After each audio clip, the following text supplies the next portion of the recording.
औज़ुबिल्लाहि मिनश्शैतानिर्रजीम बिस्मिल्लाहिर्रहमानिर्रहीम अस्सलातु वस्सलामु अलैका या सय्यदी या रसूलल्लाह व अला आलिका व सहाबिका या सय्यदी या हबीबल्लाह।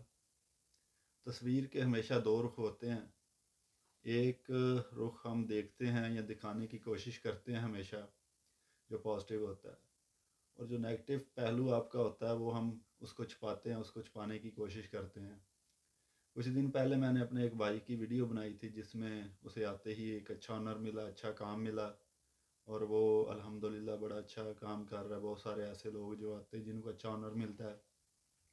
लेकिन एक तस्वीर का दूसरा रुख भी है जिसमें ये मेरा छोटा भाई अहमद, तो ये रोमानी आया, ये अकेला नहीं आया, इसके साथ कोई यानी कि 20-25 या इससे भी ज़्यादा पाकिस्तानी नौजवान जो यहाँ पे आए, और बिल्कुल इसी की तरह उनके साथ भी हालात व वाक़यात पेश आए।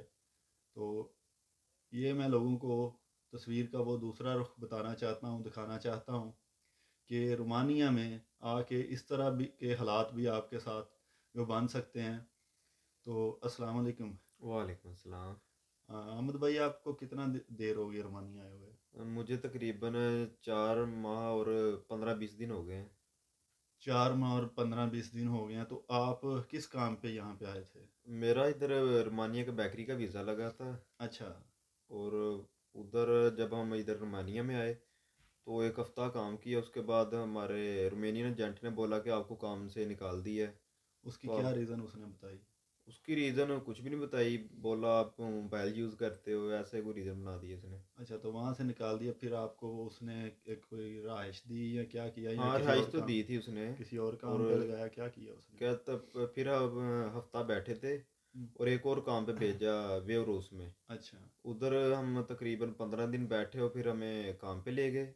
अच्छा। और उधर हमने तकरीबन 1.5 माह काम किया और फिर वो वेयर हाउस वालों ने बताया कि आपका वर्क परमिट कैंसिल हो गया है।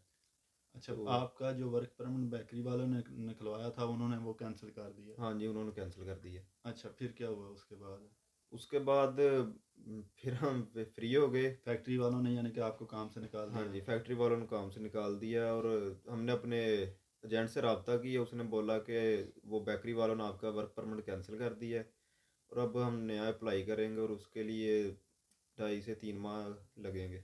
नहीं, तो जब उन्होंने कैंसिल कर दिया, फैक्ट्री वालों ने भी आपको निकाल दिया, आपका वीज़ा भी वैलिड था या वो भी ख़त्म हो नहीं, चुका वो था? भी ख़त्म हो चुका था। यानी कि जो 3 माह का आपका वीज़ा यहाँ पे स्टैंप हुआ था, 3 माह गुजर चुके थे आपके, हाँ जी। तो वो भी कैंसिल हो गया। तो फिर उसके बाद उसने आपको रहाइश पे बिठा दिया? हाँ, रिहाइश तो दी थी उसने।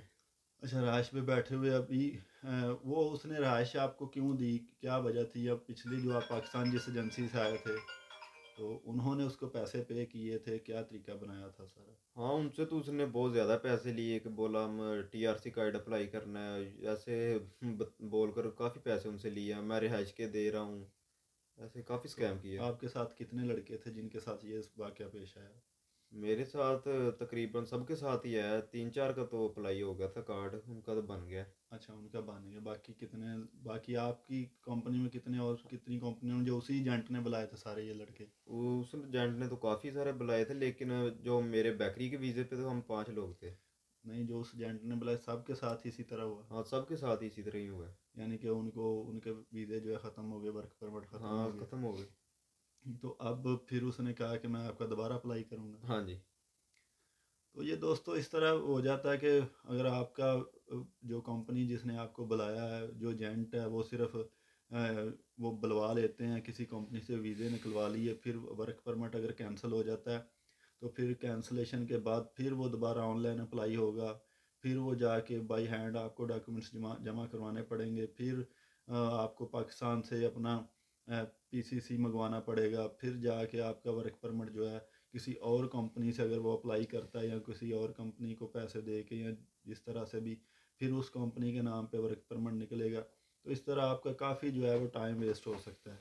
और ये भी उस सूरत में है कि अगर आपकी पाकिस्तानी एजेंसी सर दर्द ले रही है, वो जिस एजेंट के थ्रू उन्होंने भेजा उसको पैसे भेज रहे हैं, उसको वो फोर्स कर रहे हैं कि हमारे जो लड़के आए हैं इनका आप जो है वो वर्क परमिट निकलवाएं और टीआरसी बनवाएं इनका, अगर वो सर दर्द नहीं ले रहे, तो फिर समझ लें कि आपका लिए कोई ऑप्शन नहीं है, फिर आप यहाँ पे इनलीगल हो जाएँगे, आपका वीज़ा ख़त्म हो जाएगा, फिर आपके पास कोई ऑप्शन नहीं बचेगा। तो जो जितने भी लड़के आपके साथ आए थे, उनके डॉक्यूमेंट्स नहीं बने, फिर वो उनका क्या हुआ? वो कहाँ गए?